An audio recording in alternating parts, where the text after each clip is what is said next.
কি করে নবাব হোসেন শাহর সঙ্গে যুক্ত হলেন? উনি নবাব হোসেন শাহ কি করেছিল, একটা স্তম্ভ তৈরি করেছিল, মিনার, বড়।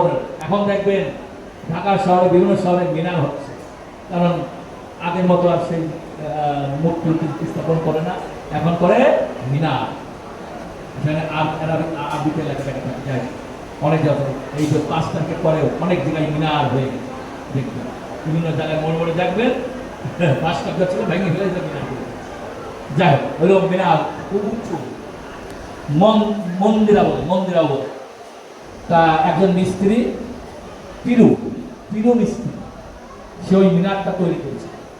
মিনারের কাজ প্রায় শেষ, তখন হোসেন শাহ এসেছে, নবাব হোসেন শাহ এসেছে দেখতে মিনারটা কেমন। তা এত সুন্দর কারুকার্য দেখে